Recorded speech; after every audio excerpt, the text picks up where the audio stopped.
আসসালামু আলাইকুম। বাংলা সংবাদে সবাইকে স্বাগত জানাচ্ছি। আমি চিন্তিয়া হক। শুরুতেই সংবাদ শিরোনাম। টিউলিপ ও জয়কে জেলের ভাত খাওয়াবো বললেন ববি হাজ্জাজ। দেশের মানুষ এখন পরিবর্তিত নেতৃত্ব ও দল চায় বললেন মান্না। মাদারীপুরের দুই পক্ষের সংঘর্ষে বাবা ছেলে সহ 3 জন নিহত, আহত 10। এবং সর্বশেষ জানাবো, জাহাজে হত্যার শিকার ছেলের মৃত্যুর শোক সইতে না পেরে মারা গেলেন বাবা। দর্শক শুনছিলেন সংবাদ শিরোনাম, এখন বিস্তারিত। টিউলিপ ও জয়কে জেলের ভাত খাওয়াবো বললেন ববি হাজ্জাজ। বিদেশের মাটিতে টিউলিপ, রেজওয়ানা সিদ্দিক ও সজীব ওয়াজেদ জয়কে জেলের ভাত খাওয়াবো বলে মন্তব্য করেছেন জাতীয় গণতান্ত্রিক আন্দোলনের চেয়ারম্যান ববি হাজ্জাজ। ববি বলেন, এই আন্দোলনকে আমরা দলীয়করণ হতে দেইনি। জুলাই আন্দোলনে আমি বারবার তারেক রহমানকে বলেছিলাম রাজনৈতিক দল হিসেবে সামনে যাই, কিন্তু তিনিও রাজনৈতিকভাবে সামনে আগাতে চান নাই। আমরা শিক্ষার্থীদের যেভাবে পারি ছাত্রদের এই আন্দোলনে সহায়তা করি। 3 আগস্টেই আমি তারেক রহমানকে বলেছিলাম এই সরকার টিকবে না, নতুন সরকারের রূপরেখা করেন। এই আন্দোলনে তারেক রহমানের ভূমিকা অনেক। তরুণ এই রাজনীতিবিদ বলেন, এই অন্তর্বর্তীকালীন সরকার আমাদের সরকার, এই সরকারের ব্যর্থতা আমাদের ব্যর্থতা, আমরা এটা হতে দিতে পারি না। অথচ সরকারের পক্ষ থেকে আমাদের ভুলভাবে ব্যাখ্যা করা হচ্ছে। দেশে যে ষড়যন্ত্র চলছে সেটা কেন অন্তর্বর্তী সরকার দেখছে না? তিনি বলেন, যে কোনো ধরনের স্থিতিশীলতা আনতে হলে দেশে নির্বাচনে দিতে হবে। শেখ হাসিনার পতনও সংস্কারের একটি অংশ। এই 14 বছরে জাতীয় পার্টি সরকারের সুবিধা নিয়েছে।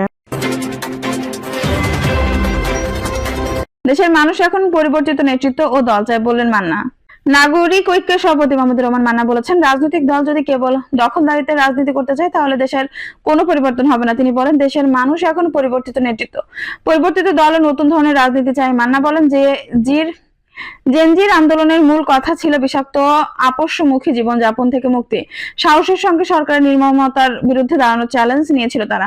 নাগরিক ঐক্যের সভাপতি বলেন, বিএনপি সহ অন্যান্য রাজনৈতিক দল সাহস দেখাতে পারেনি বলে আন্দোলনের সময় মূল নেতৃত্ব ছাত্র জনতা গ্রহণ করেছিল। তখন কোন রাজনৈতিক দলই আন্দোলনের মূলধারায় ছিল না। এটাই ছিল একটি বিরাট বৈশিষ্ট্য। আন্দোলনের মানুষ আকাঙ্ক্ষা ছিল শোষণ, নির্যাতন ও বৈষম্যহীন একটি নতুন দেশ গড়ার। অন্তর্বর্তী সরকার প্রধান উপদেষ্টা ডক্টর ইউনূসকে উদ্দেশ্য করে তিনি বলেন, আপনাকে যে দায়িত্ব দেওয়া হয়েছে সেটা আপনি একা পারছেন না, সবাইকে সঙ্গে নিয়ে কাজ করতে হবে। একতাই দেশ গড়ার মূল মন্ত্র। একপাক্ষিক উদ্যোগে কোনো অগ্রগতি সম্ভব নয়। মাদারীপুরে দুই পক্ষের সংঘর্ষে বাবা ছেলে সহ 3 জন নিহত, আহত 10। মাদারীপুরের কালকিনি উপজেলায় আধিপত্য বিস্তার নিয়ে দুই পক্ষের সংঘর্ষের সময় হাতে বোমার আঘাতে বাবা ছেলে সহ 3 জন নিহত হয়েছেন। এছাড়া আহত হয়েছে অন্তত 10 জন।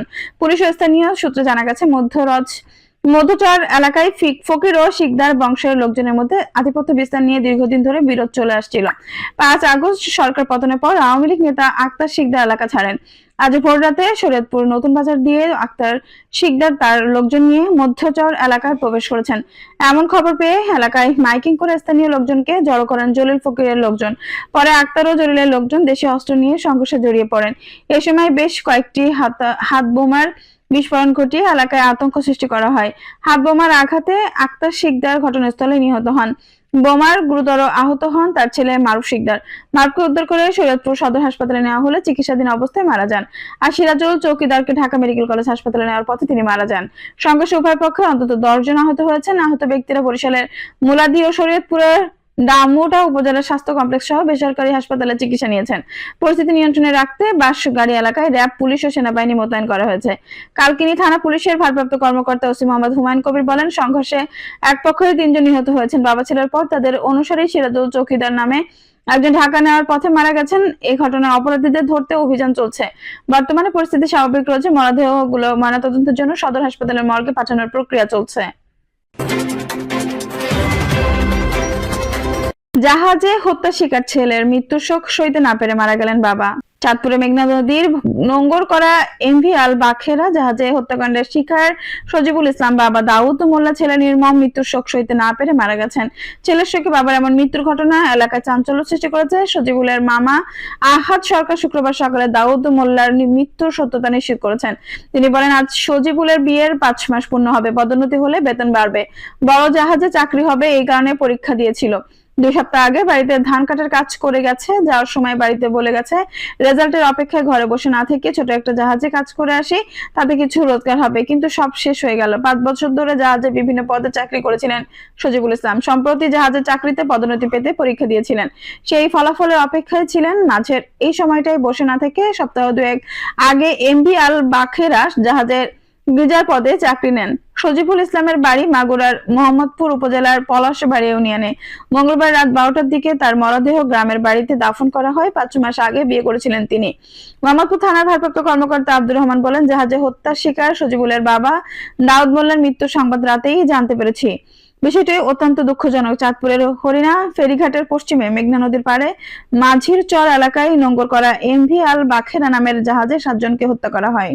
চাঁদপুরে মেঘনা নদীর নোঙ্গর করা এমভি আল বাখেরা জাহাজে হত্যাকাণ্ডের শিকার সজিবুল ইসলাম বাবা দাউদ মোল্লা ছেলে নির্মম মৃত্যুর শোক সইতে না পেরে মারা গেছেন।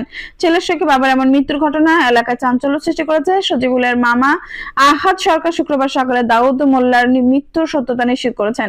তিনি বলেন, আজ সজিবুলের বিয়ের 5 মাস পূর্ণ হবে, পদোন্নতি হলে বেতন বাড়বে, বড় জাহাজে চাকরি হবে, এই কারণে পরীক্ষা দিয়েছিল। 2 সপ্তাহ আগে বাড়িতে ধান কাটার কাজ করে গেছে, যাওয়ার সময় বাড়িতে বলে গেছে রেজাল্টের অপেক্ষায় ঘরে বসে না থেকে ছোট একটা জাহাজে কাজ করে আসি, তাতে কিছু রোজগার হবে, কিন্তু সব শেষ হয়ে গেল। 5 বছর ধরে জাহাজে বিভিন্ন পদে চাকরি করেছিলেন সজিবুল ইসলাম। সম্প্রতি জাহাজের চাকরিতে পদোন্নতি পেতে পরীক্ষা দিয়েছিলেন, সেই ফলাফলের অপেক্ষায় ছিলেন। মাঝের এই সময়টাই বসে না থেকে সপ্তাহ 2 আগে এমভি আল বাখেরা জাহাজের ব্রিজার পদে চাকরি নেন। সজিবুল ইসলামের বাড়ি মাগুরার মোহাম্মদপুর উপজেলার পলাশবাড়ি ইউনিয়নে। মঙ্গলবার রাত 12টার দিকে তার মরদেহ গ্রামের বাড়িতে দাফন করা হয়। 5 মাস আগে বিয়ে করেছিলেন তিনি। মোহাম্মদপুর থানার ভারপ্রাপ্ত কর্মকর্তা আব্দুর রহমান বলেন, জাহাজে হত্যার শিকার সজিবুলের বাবা দাউদ মোল্লার মৃত্যুর সংবাদ রাতেই জানতে পেরেছি। বিষয়টি অত্যন্ত দুঃখজনক। চাঁদপুরের হরিণা ফেরিঘাটের পশ্চিমে মেঘনা নদীর পাড়ে মাঝির চর এলাকায় নোঙ্গর করা এমভি আল বাখেরা নামের জাহাজে 7 জনকে হত্যা করা হয়। চাঁদপুরে মেঘনা নদীর নোঙ্গর করা এমভি আল বাখেরা জাহাজে হত্যাকাণ্ডের শিকার সজিবুল ইসলাম বাবা দাউদ মোল্লা ছেলে নির্মম মৃত্যুর শোক সইতে না পেরে মারা গেছেন। ছেলের শোকে বাবার এমন মৃত্যুর ঘটনা এলাকায় চাঞ্চল্য সৃষ্টি করেছে। সজিবুলের মামা আহাদ সরকার শুক্রবার সকালে দাউদ মোল্লার মৃত্যুর সত্যতা নিশ্চিত করেছেন। তিনি বলেন, আজ সজিবুলের বিয়ের 5 মাস পূর্ণ হবে, পদোন্নতি হলে বেতন বাড়বে, বড় জাহাজে চাকরি হবে, এই কারণে পরীক্ষা দিয়েছিল। 2 সপ্তাহ আগে বাড়িতে ধান কাটার কাজ করে গেছে, যাওয়ার সময় বাড়িতে বলে গেছে রেজাল্টের অপেক্ষায় ঘরে বসে না থেকে ছোট একটা জাহাজে কাজ করে আসি, তাতে কিছু রোজগার হবে, কিন্তু সব শেষ হয়ে গেল। 5 বছর ধরে জাহাজে বিভিন্ন পদে চাকরি করেছিলেন সজিবুল ইসলাম। সম্প্রতি জাহাজের চাকরিতে পদোন্নতি পেতে পরীক্ষা দিয়েছিলেন, সেই ফলাফলের অপেক্ষায় ছিলেন। মাঝের এই সময়টাই বসে না থেকে সপ্তাহ 2 আগে এমভি আল বাখেরা জাহাজের ব্রিজার পদে চাকরি নেন। সজিবুল ইসলামের বাড়ি মাগুরার মোহাম্মদপুর উপজেলার পলাশবাড়ি ইউনিয়নে। মঙ্গলবার রাত 12টার দিকে তার মরদেহ গ্রামের বাড়িতে দাফন করা হয়। 5 মাস আগে বিয়ে করেছিলেন তিনি। মোহাম্মদপুর থানার ভারপ্রাপ্ত কর্মকর্তা আব্দুর রহমান বলেন, জাহাজে হত্যার শিকার সজিবুলের বাবা দাউদ মোল্লার মৃত্যুর সংবাদ রাতেই জানতে পেরেছি। বিষয়টি অত্যন্ত দুঃখজনক। চাঁদপুরের হরিণা ফেরিঘাটের পশ্চিমে মেঘনা নদীর পাড়ে মাঝির চর এলাকায় নোঙ্গর করা এমভি আল বাখেরা নামের জাহাজে 7 জনকে হত্যা করা হয়। দর্শক, এই ছিল এখনকার সর্বশেষ সংবাদ। নিশ্চয়ই ভালো লাগলে অবশ্যই একটা লাইক দিন, কমেন্টে একটা মূল্যবান মতামত জানান। সবসময় আমাদের পাশে থাকতে সাবস্ক্রাইব করে বেল বাটনটি অন করে রাখুন। ধন্যবাদ।